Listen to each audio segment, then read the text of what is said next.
24802.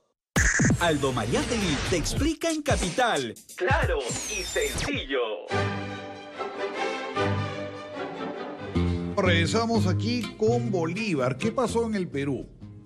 Para situarnos dónde empieza la historia, que estoy hablando de febrero del año 25. ¿Qué pasa? Llegó San Martín el año 20 aquí, hizo la campaña, tomó Lima, pero no tenía fuerzas para derrotar a los españoles, solamente ocupaba Lima. Y el norte del Perú, que también se había levantado a favor de la independencia, pero estaban los españoles muy fuertes aquí. San Martín fue a negociar a Guayaquil con Bolívar para que le preste asistencia. Le ofreció muy pocas tropas, no quería sistema monárquico, no quería devolver Guayaquil al Perú, entonces Bolívar opta por dejar el poder. Aquí el Congreso nombra un triunvirato en el Ejecutivo, pero ahí no está funcionando bien la guerra con España, hay algunos reveses, hay un motín en Balconcillo del Ejército, y el Congreso, el primer Congreso peruano, elige como presidente a Ribagüero. Hay gente que dice que Ribagüero no fue el primer presidente porque fue golpista. Bueno, hay toda una discusión, pero al final fue Ribagüero el primer presidente. Ribagüero, que era peruano, de la nobleza peruana, trata de organizar el gobierno, hace las expediciones intermedias, no le va bien, trata de negociar con los españoles, al final es también destituido por el Congreso, sale con problemas, aunque no casi lo fusilan incluso, y llega al poder Torretale, también lo nombra el Congreso Torretale, tampoco funciona Torretale, tiene incluso tantas negociaciones con los españoles que termina asilándose en el Callao porque ya es perseguido, es acusado de ser pro-español, y finalmente el Congreso decide nombrar dictador a Bolívar, y Bolívar como dictador derrota pues a los españoles, como todos sabemos, en Junín y Ayacucho, ¿no? Lo nombran dictador, como se utiliza esa figura del Imperio Romano, que cuando la patria estaba en peligro se le da todos los poderes a un hombre y luego él tenía cargo de devolver el poder. La famosa historia de Cincinato, ¿no? Que era un labrador que el Senado romano lo nombró general. Cincinato derrotó a los enemigos de Roma y al día siguiente entregó la dictadura y regresó a su arado. Entonces ahí están los dibujos de Cincinato otra vez volviendo a ser campesino. Devolvió el poder en cuanto pasó su momento. Entonces, aquí, ¿qué pasó? ¿Qué sucedió? En febrero del año 25, el Congreso le prorroga el mandato a Bolívar, le dice que se quede como dictador, que siga gobernando. Bolívar al comienzo dice que no, que es un fenómeno absurdo y monstruoso, esas son sus palabras, que el Perú sería una nación parásita de Colombia si él se queda, pero el Congreso insiste. Ahí Basadre dice que no sabe bien si Bolívar estaba haciendo teatro y si quería quedarse como gobernante, y que hizo el teatro de que no quería. Bueno, vino una época impresionante, ahí te das cuenta que sobona se puede poner la gente con Bolívar. Le regalaron 1 millón de pesos, le pusieron estatuas, medallas, hay frases que realmente son increíbles. Vidaurre, por ejemplo, que un personaje importante, dice... yo amaba al general Simón más de lo que había pensado escrito. Era el esposo que, poseyendo a su amada, no ha hecho el balance de su afecto. Gamarra decía, la carta que usted me ha mandado la he besado muchas veces. No hay otra cosa que hacer, o Bolívar o nadie. Usted, General La Fuente decía, en Arequipa no tiene usted admiradores, sino adoradores. De ti, y dice que la gente cantaba en las misas, de ti viene todo lo bueno, Señor. Nos diste a Bolívar, gloria a ti, gran Dios. O sea, a ese extremo se cayó pues en adorar a Bolívar, ¿no? Entonces este Congreso incluso se autodisuelve, cosa rara en el Perú, el Congreso se autodisuelve y le entrega el poder absoluto a Bolívar. Entonces Bolívar convoca otro Congreso, en esa época los Congresos tenían 86 diputados, convoca otro Congreso, y en ese Congreso sí ya tiene problemas, porque hay una minoría liberal que está dirigida por Francisco Javier de Luna Pizarro, que le empieza a hacer la vida imposible a Bolívar. Entonces Bolívar tiene esa famosa frase que dice: ¿qué malditos diputados han mandado a Arequipa? Porque se llevaba mal con ellos. La Corte Suprema incluso lo apoya a Bolívar porque estaba alineada con él. Al final el Congreso se autodisuelve. Segundo Congreso que se autodisuelve por voluntad propia en abril del 26. Y Bolívar decide dar la famosa Constitución Vitalicia. Esta Constitución Vitalicia es bien curiosa. Miren, habían 4 poderes, no 3. Había el poder electoral. El poder electoral eran 100 electores que lo nombraban por 4 años.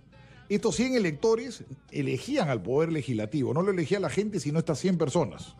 Y el Poder Legislativo está dividido en tres. No había diputados y senadores, sino había senadores que duraban 24, que eran 24 y duraban 8 años, tribunos que duraban 4 años y eran 24, y los censores que eran vitalicios, que eran 24 señores que por el resto de su vida. Y los censores eran los únicos que investigaban y fiscalizaban. Los senadores eran como los senadores hoy en día, nombraban gente y revisaban leyes, y los tribunos venían a ser nuestros diputados. Y el Poder Ejecutivo era bien complicado. Había un presidente vitalicio, que por cierto era Bolívar. Había un presidente vitalicio, un vicepresidente y solamente 3 ministros. 3 ministros que era el de Hacienda, Relaciones Exteriores y Guerra. No habían más ministros en esa época. Y esa era la constitución que se supone que nos iba a regir para siempre. Por eso se llama la constitución vitalicia. Y Bolívar era muy desconfiado de estar haciendo elecciones. Por eso nombra gente vitalicia y los censores para el resto de su vida. Y tenían tanto tiempo porque le dice a un amigo que las elecciones son la plaga de la República. Que no se puede estar eligiendo gente a cada rato. Entonces Bolívar planea lo que él llama la Federación de los Andes, o sea, unir Perú, Bolivia con Venezuela, Colombia, que en esa época era pues un solo país, y Ecuador, que era la Gran Colombia, que Panamá estaba también dentro de acuérdense que Panamá se independiza de Colombia a comienzos del siglo XX, era una provincia colombiana. Curioso este cambio de opinión de Bolívar, porque él en su carta de Jamaica, ese documento que escribió años atrás, decía que era imposible que haya un solo país en Sudamérica por las distancias. Pero ahí él trata de hacer la famosa Federación de los Andes, ¿no?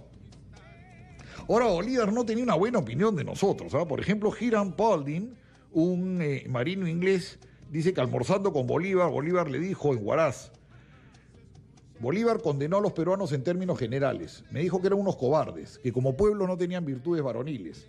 Dice que los denuestos contra el país fueron ásperos y sin reserva. Luego me dijeron que solía hablar siempre así de los peruanos. Bolívar no nos quería, nunca simpatizó mucho con el Perú. Había mucha envidia también en los demás países porque el Perú pues, era el país más rico en ese momento y había sido el país más realista, ¿no? Porque es verdad que aquí, si hubiera habido unas elecciones en ese momento, de repente los españoles se hubieran quedado, porque era un país que estaba contento con su situación de ser una ciudad rica, importante, no se sentían más españoles que peruanos, mucha gente acá. Hay un historiador que el otro día escribió en La República que si hubiera habido una elección hubiera acabado 50-50, calculaba él, porque había mucha gente que sí quería seguir con el régimen antiguo, seguir siendo súbditos españoles, y había otra gente que quería la independencia. No estaba bien peleado. Los principales ministros de Bolívar fueron José María de Pando, Manuel Vidaurre, Hipólito Unanue, ¿no? Que también pues se pasaban en los elogios a Bolívar, ¿no? Hay un documento en la epístola Próspero que escribe José María de Pando, donde pues los elogios a Bolívar son tremendos, ¿no? Uno dice, oye, este se exageró, ¿no? Incluso Pando dice que la Constitución vitalicia es divina, es la obra de un genio, es la perfección posible. Y llegan pues unos extremos de adulación tremendos. Pero Bolívar decide ir a Colombia, porque ya se le está moviendo el tema en Colombia, y le anuncia al Congreso que se va, que se regresa a Colombia, que va a dejar 3 batallones de colombianos acá en Lima para cuidar la independencia, y que se va. Entonces dice que la gente empieza a llorar, dice que ¿por qué te vas? Que estás dejando la patria, saldrás hollando nuestros pechos y nuestros hijos, destruyendo la vida que has conservado. Hubo mítines, la gente le pedía que las señoras de Lima hicieron una manifestación pidiendo que Bolívar se quede, pero al final Bolívar se fue. Y antes de irse el 1 de septiembre, esto es para que vean que eso abona en la gente y cómo cambia después, ¿eh? Bolívar en ese momento era Dios. Dicen, el 1 de septiembre se decoró la Alameda de los Descalzos y las calles que van en ese paseo.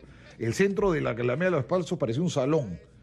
Una mesa opíparamente servida aguardaba a Bolívar con un retrato gigantesco de él. En la avenida Bancaes se habían colocado mesas con comida. La gente tiraba flores para que Bolívar las pise mientras caminaba.